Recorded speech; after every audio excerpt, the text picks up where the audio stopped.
મિત્રો ફરી એકવાર સ્વાગત છે તમારું સોના ચાંદી લાઈવ ભાવ ચેનલમાં। સોના અને ચાંદીના ભાવમાં આગ ઝરતી તેજી આસમાની ઊંચાઈએ પહોંચ્યા બાદ થયો છે ઘટાડો। તો આજે કેટલું સસ્તું થયું સોનું તેની વાત કરવાની છે, ચાંદીના ભાવની પણ વાત કરવાની છે। અગત્યનો શોર્ટ વિડીયો નવા મિત્રો પહેલા જ વિડીયો લાઈક કરી અને ચેનલ ખાસ સબસ્ક્રાઇબ કરવાનું ભૂલશો નહીં। વિડીયો આખો જોવો ખૂબ જ જરૂરી છે।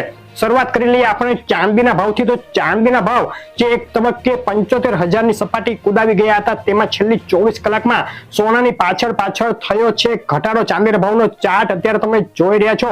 એક તબક્કે $25 ની ઉપર જે આંતરરાષ્ટ્રીય સ્તરે ચાંદી પહોંચી ગઈ હતી, તે ફરીથી $24.30-40 સુધી નીચે આવી છે। એક તબક્કે 24 કલાકમાં પ્રતિ કિલોએ 1,000 રૂપિયાનો ઘટાડો ચાંદીના ભાવમાં જોવા મળ્યો અને ચાંદી આજે પ્રતિ કિલોએ વેચાઈ રહી છે 73,800 રૂપિયાના ભાવમાં। આગળ ચાંદીના ભાવમાં સોનાની પાછળ એક હજુ નાનકડું કરેક્શન આવી શકે, અહીંથી વધુ 1,000 નો ઘટાડો થઈ શકે છે આવતા દિવસોમાં। સોનાના ભાવ પર ઝડપથી આવી જઈએ તો સોનાના ભાવમાં જે એક આગ ઝરતી તેજી જોવા મળી છે, $2,222 ની આંતરરાષ્ટ્રીય સપાટીએ સોનું પહોંચી ગયું ઓલ ટાઈમ હાઈ। આટલું ઊંચું સોનું ક્યારેય નથી થયું। ભારતીય બજારની વાત કરીએ તો બિલ વગરના સોનામાં પ્રતિ 10 ગ્રામે 24 કેરેટનો ભાવ 67,300 સુધી પહોંચી ગયો હતો। બિલ વાળા સોનામાં 69,100 જેટલો બોલાઈ ગયો હતો ભાવ, તેમાંથી થયો છે કડાકો ફક્ત 24 કલાકમાં આંતરરાષ્ટ્રીય સ્તરે $60 નો ઘટાડો। અને ભારતીય બજારમાં વાત કરીએ તો બિલ વગરનું સોનું આજે ભારતીય બજારમાં વેચાઈ રહ્યું છે 66,800 રૂપિયાના ભાવમાં અને બિલ વાળા સોનાનો ભાવ 68,300 રૂપિયા બોલાઈ ગયો છે, એટલે કે પ્રતિ 10 ગ્રામે 700 થી 800 રૂપિયા જેટલો ઘટાડો જોવા મળ્યો છે। તો આગળ આમાં કેટલું કરેક્શન હજુ આવી શકે?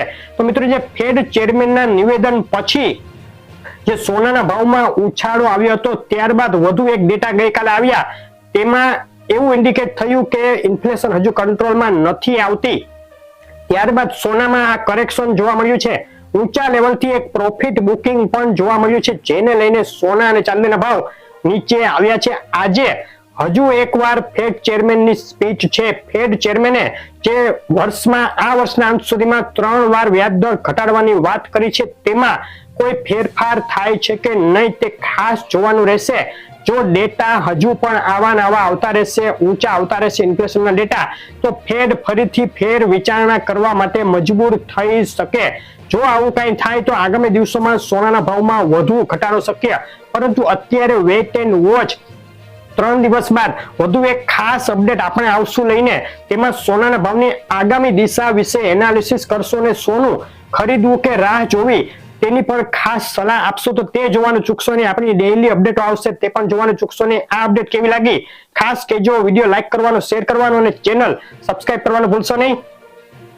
આભાર।